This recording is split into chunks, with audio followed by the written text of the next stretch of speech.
নমস্কার বন্ধু, আমার চ্যানেলে সকলে জানছি স্বাগতম। আজকের ব্লগটা আরম্ভ করছি আমি এখান থেকে। বাজে এখন সকালের 5:35। আমি তো উঠেই পড়েছি, যেহেতু এই যে রাত্রিবেলা তো সব মাজামুজি করে এদিকে মোছামুছি করে রেখে দিয়েছিলাম। আর কালকে ইন্ডাকশনের ঘটনাটা দেখুন, নিয়ে গেছি দোকানে, গিয়ে দেখছি ওখানে চলছে। আবার যাদের দোকানে নিয়ে গেছিলাম সে জল গরম করে দেখলো, না দেখছি চলছে। আমার মনে হচ্ছে খুলে রেখে দিয়েছিলাম না, ওই কারণে মনে হচ্ছে প্রথমবারে চললো না। আর একবার মনে হয় ট্রাই করলে হতো। আমিও সেই সমানে খুলে রেখে দিয়েছি আর দেখিনি। যাই হোক, তবু এটা প্রেস্টিজ বলে অনেক বছর হয়ে গেল। আজ কখন সেই বাড়ি থেকে আজ এত বছর হয়ে গেল। যেমন কি তেমন। তো কালকে সন্ধেবেলা এসে আবার বাড়িতে আবার চালিয়ে দেখলাম, বললো কোনো অসুবিধা হলে তাহলে নিয়ে আসবে। তো এখন আমি যে চাটা করবো, এদিকে আপনাদের দাদা যাবো সকাল সকাল।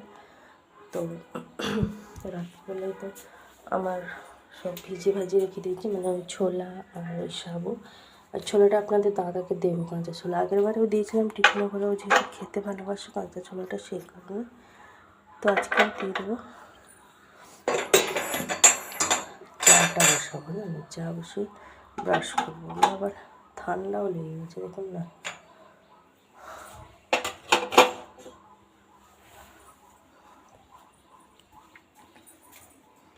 এটা এখানে লাগিয়ে রেখেছি কেন, এটা যে সবসময় মুড়ে রাখার কারণে এগুলো সব এই যে ফেটে গেছিলো, যেই কারণে এটাকে এভাবে আমি এখানটা লাগিয়ে রেখেছি।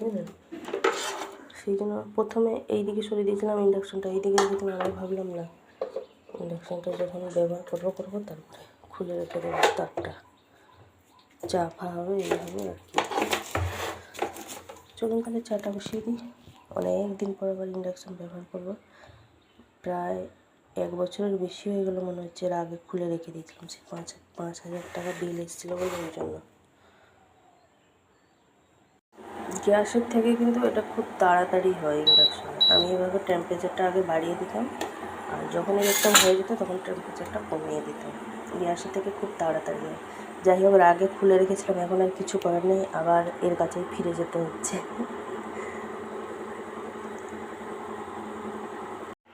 এই চাটা দিকে ফুটে গেছে। চা হতে হতে আমি অন্যদিকে এই যে বাসন কুসনগুলো সব গুছিয়ে রেখে দেবো। বাসন কুসনগুলো সব গুছিয়ে রেখে দিয়েছি। ওদিকে ছোলাটা দিয়ে দেবো তারপরে।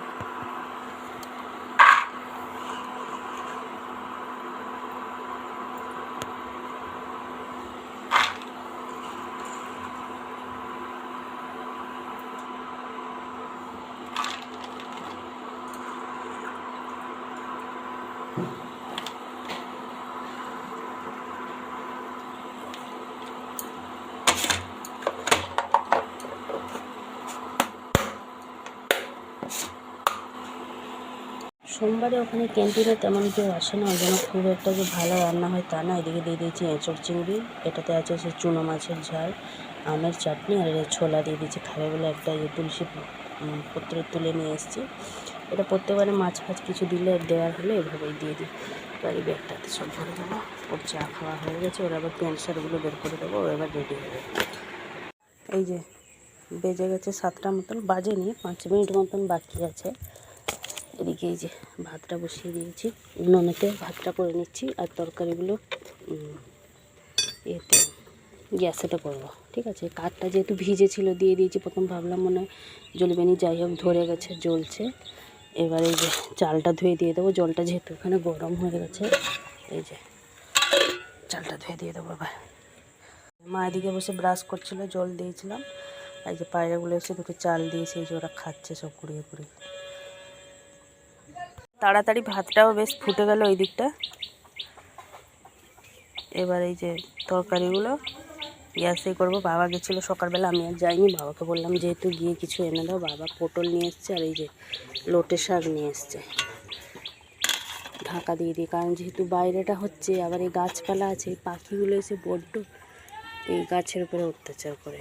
সব কী সব পড়বে, এসে গুঁড়ো পোকা মোকা ভাতে গিয়ে সব পড়ে যাবে, তখন বুঝতেই পারবো না।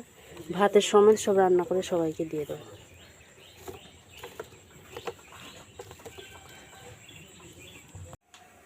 ভাতটা তো হয়ে গেছে, এই যে ভাতটা নামিয়ে রেখে এই যে সোজা চলে এসেছি রান্না করে।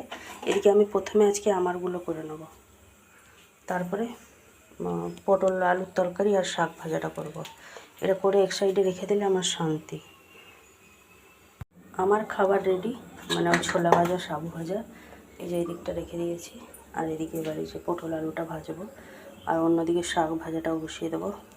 প্রথমে পটল আলু ভাজাটা বসিয়ে দিই, তারপরে শাক ভাজাটা বসাবো। এটাতে কালকে যেহেতু পাঁপড়টা ভেজেছিলাম, ওই জন্য এই কড়াতেই পটল আলুটা প্রথমে ভেজে নিচ্ছি। এই যে আলু পটলটাকে ভেজে ভালোভাবে কষিয়ে মশলা দিয়ে জল দিয়ে দিয়েছি।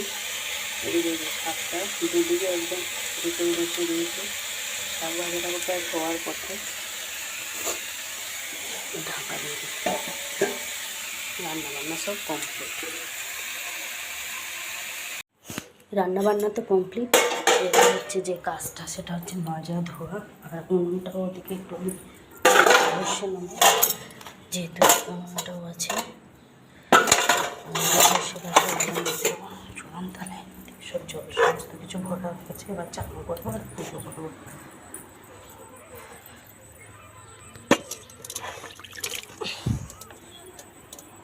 বাজে এখন দুপুরে 2:10, আর আজকে আমি একটা কাণ্ড ঘটিয়েছি। স্কুলে চলে গেছি, অথচ ফোনটা নিতে ভুলে গেছি। ফোনটা ঘরে গেছিলো।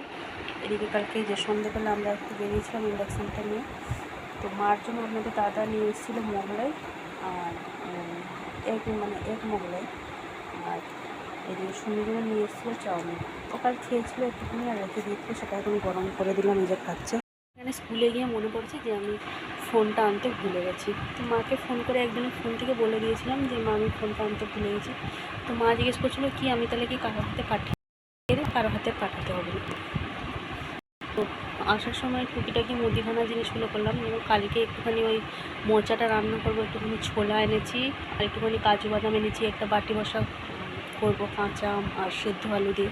রেসিপিটা আপনাদের সাথে অবশ্যই শেয়ার করবো, সেই কারণে নিয়ে এলাম কাজু বাদাম। ছটা রাত্রিবেলা ভিজিয়ে রেখে দেবো। ওখানে মুগের ডাল নিয়ে এসেছি। তো এইগুলোই হচ্ছে কালকের জন্য মেনু। আজকে থেকে সব জোগাড়যন্ত্র করে রেখে দিলাম।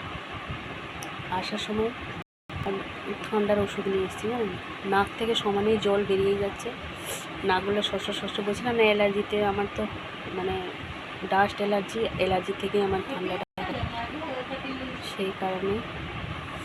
ওদিকে শুনু খাচ্ছে, খাক।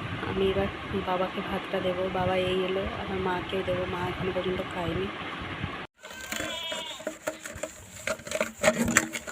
খাওয়া দাওয়া কমপ্লিট, শুনু তো খেয়ে নিয়েছে। ওইদিকে চাউমিনটা গরম করে দিলাম, বললাম না তখন। আর এইদিকে মা বাবা তো খাওয়া দাওয়া হয়ে গেছে। মা বলছিল থাক রেখে দে, আমি পরে মেজে দেবো, নাহলে একটু পরে মা দিদি বলছি না, কিন্তু আমি এখন ওষুধ খেয়েছি। ঠান্ডার ওষুধ খেলে জানেন তো একটুখানি নেশা মতন হয়ে যায়। বলছি কিন্তু ঘুমাবো, বিকালবেলা উঠে আর এগুলো করতে ইচ্ছা হবে না। থাকবে এখন মেজে নিশ্চিন্তে ঘুমাবো। আটাটা মাখিয়ে রেখে দিয়েছি, যখন উঠবো তখন হবে। সব মাঝামাঝি কমপ্লিট হয়ে গেছে, আটাটাকে মাখিয়ে দিয়ে রেখে দিয়েছি বললাম।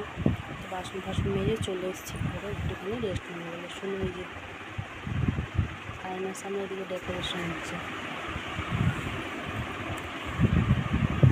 তো এই যে চলে এসেছি। মা বাসনটা কেন মেজে রেখে আমি জানি, সেই কারণে বাসনটা মেজে রেখে এখন একটুখানি ঘুম ধরলে ঘুমাতে পারবো একদম নিশ্চিন্তে। শুনে পড়ার নেই বিকালে কিছু না, বুধবার দিন আছে পড়া বিকালে, তাই তো মা?